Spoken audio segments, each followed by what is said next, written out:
Voltamos, passou rápido o nosso intervalo, né? Vocês já estão aí com a atenção plena aqui na nossa matéria, certo? Bom, como a gente estava falando, o que a gente terminou o último bloco falando? Dos núcleos socioambientais. Ou seja, qual é efetivamente a função desses núcleos?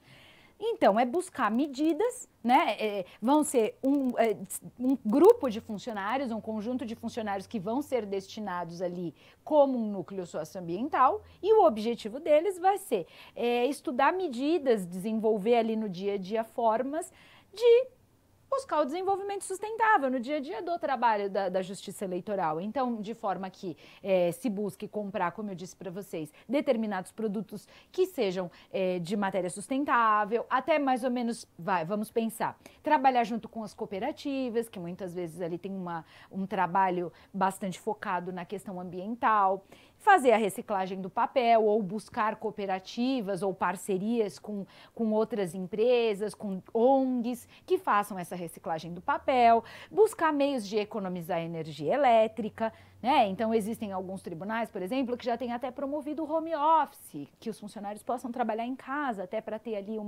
uma economia nos recursos que são utilizados, enfim. Todas as medidas que possam impactar e que possam promover o desenvolvimento sustentável, vão ser as medidas que devem ser buscadas pelos núcleos socioambientais, certo? Então, vamos continuar. O artigo 3º nos traz importantes conceitos. Professora, eu tenho que saber estes conceitos? Pessoal, veja bem, eu trago aqui o conceito efetivamente do que está na lei. Então, você pode falar, nossa, a professora foi lá e copiou. Por quê? Eu posso até explicar e a gente vai conversar sobre cada um dos conceitos. Só que na prova, a maioria das vezes, esse conceito vai ser explorado nos exatos termos em que está na lei. Ou seja, de forma que é retirado da lei e eles vão te perguntar, meu querido concursando, candidato, o que é a visão sistêmica? E não é a visão sistêmica que aqui a Camila falou para vocês na aula de TJ aqui da Nova, não. É a visão sistêmica que está no artigo 3º da resolução. E é por isso que a gente estuda exatamente o conceito legal. Então agora é uma parte chata, que a gente vai ter que falar sobre conceitos, e os conceitos são bem amplos, porém eu preciso que vocês foquem a atenção nisso, certo? Tá, e o que é então visão sistêmica? Visão sistêmica está no artigo 3º, inciso 1º. É a identificação, entendimento e gerenciamento de processos interrelacionados, com um sistema que contribui para a eficiência da organização no sentido de atingir seus objetivos. Ou seja, a visão sistêmica é aquela visão do todo, certo?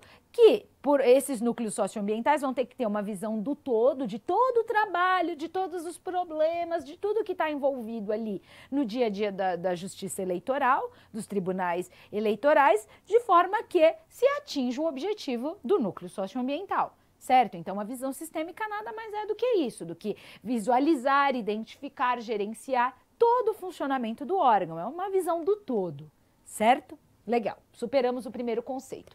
Logística sustentável. Tá, o que é? Processo de coordenação do fluxo de materiais, serviços e de informações do fornecimento ao desfazimento, considerando o ambientalmente correto, o socialmente justo e o desenvolvimento econômico equilibrado. Isso está no inciso 2º. Então, o que é a logística sustentável?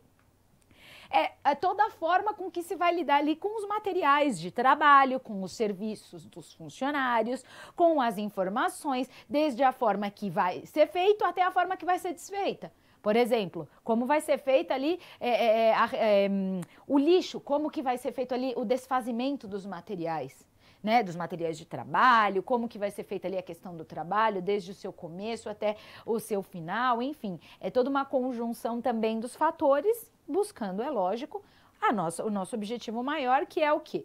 O ambientalmente correto, ou seja, que no dia a dia sejam tomadas posturas pelos funcionários, que busquem ali o que é correto e sadio para o meio ambiente, que busque socialmente justo.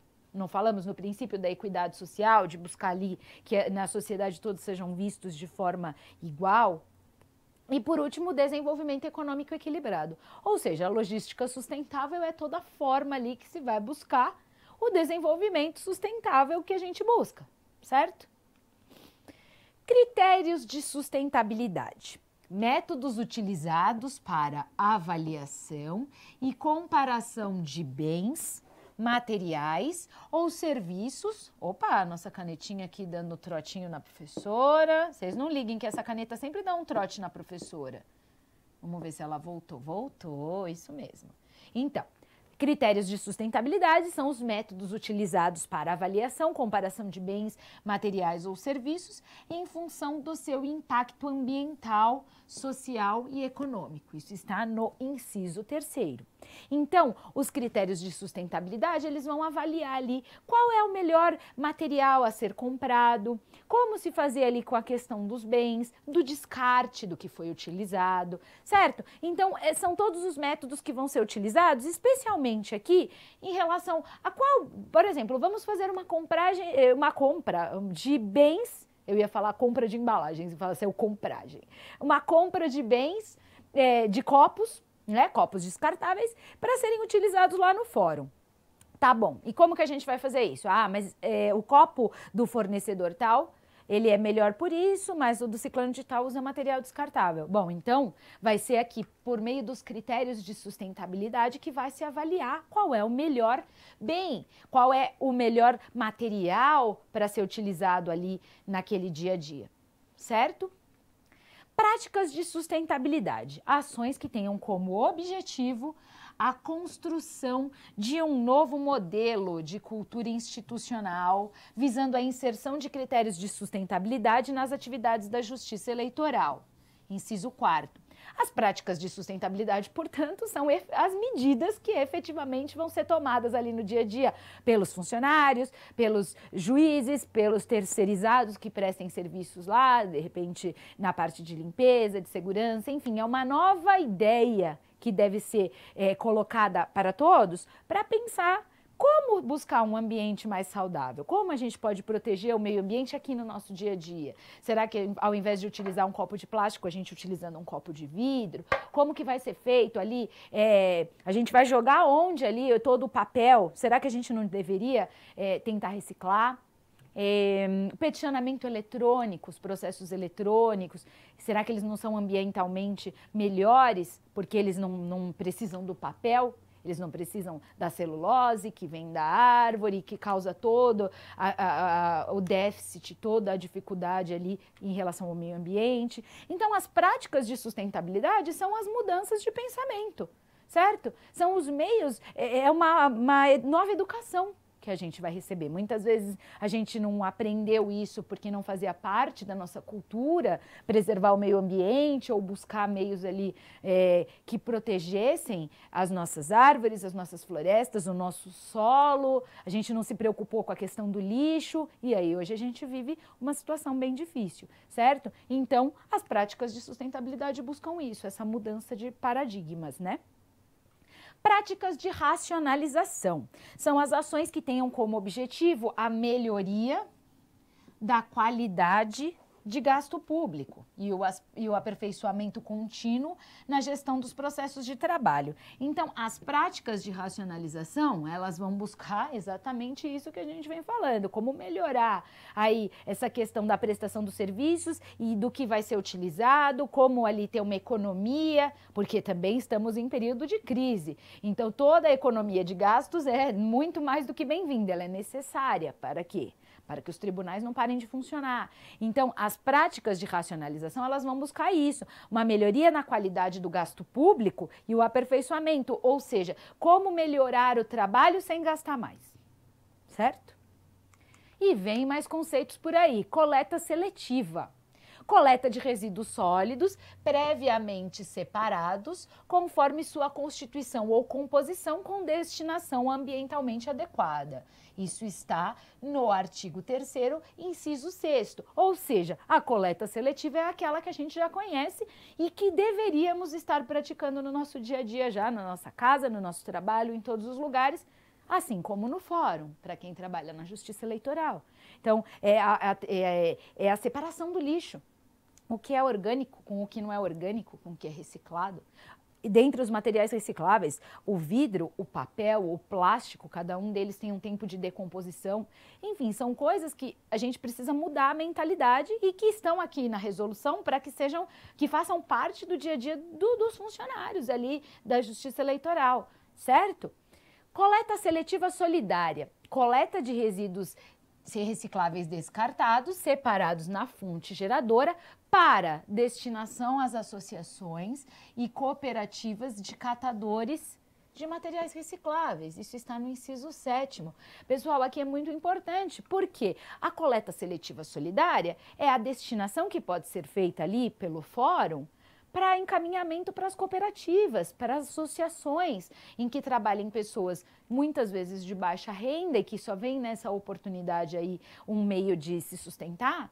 E se de repente esses resíduos forem separados e encaminhados para as cooperativas promoverem a reciclagem, isso vai buscar o quê, pessoal? A equidade social, que a gente falou lá no começo. Certo? Vai buscar o equilíbrio social entre as pessoas. Então, é também uma forma de se promover o desenvolvimento sustentável, certo? Não é apenas separar o lixinho lá do dia a dia, mas separar o lixo, imagina quanto se produz de lixo num tribunal. É separar esse lixo e encaminhar para pessoas que precisam, que têm nesse lixo ali o seu sustento e que podem transformá-lo em materiais que vão ser utilizados de novo.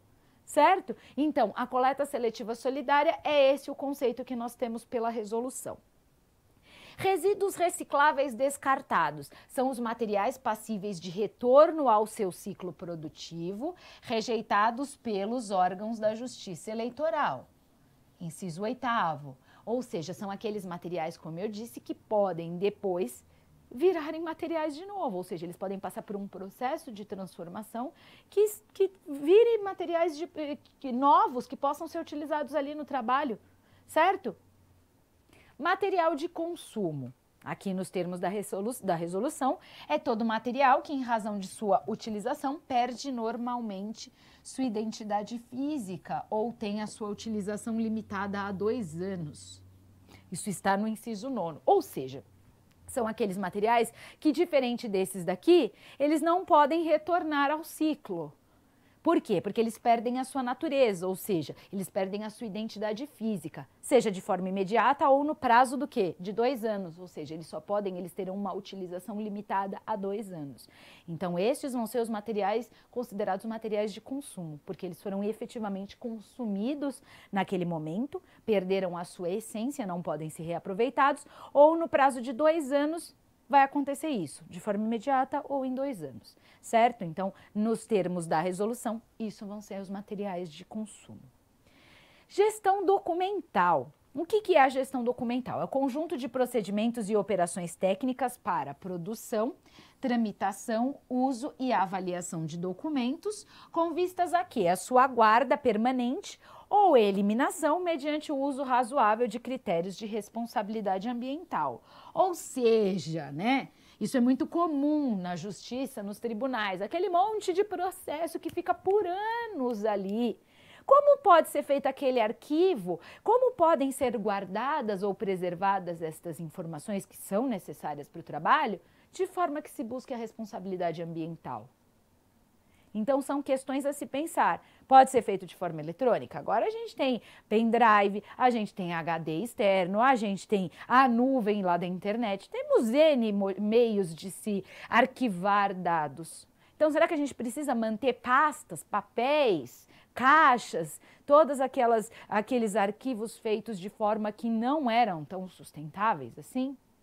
Então, isso vai ser a gestão documental, a forma como pode ser feito o arquivamento, como pode ser guardados esses documentos que são necessários, porém, em consonância com a proteção ambiental, ou seja, trazendo o mínimo de dano ali para o meio ambiente, certo?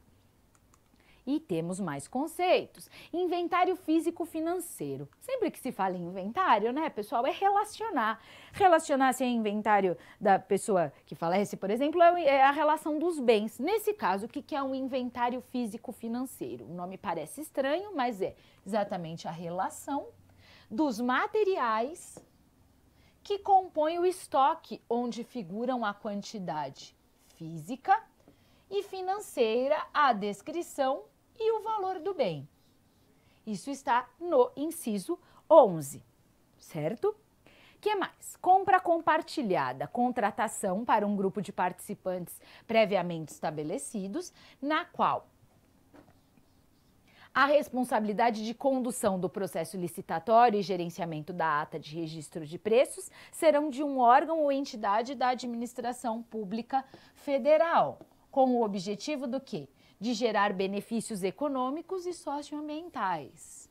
Ou seja, é aquela compra dos materiais que pode ser feita ali pelos órgãos, eles podem compartilhar entre si, sempre buscando, é claro, benefícios de proteção ambiental, econômica, né? Então vai economizar se juntarem ali, se for destinado, se for feita uma licitação para comprar copos que são feitos de material descartável para diversos órgãos ali que estão sob a administração pública federal.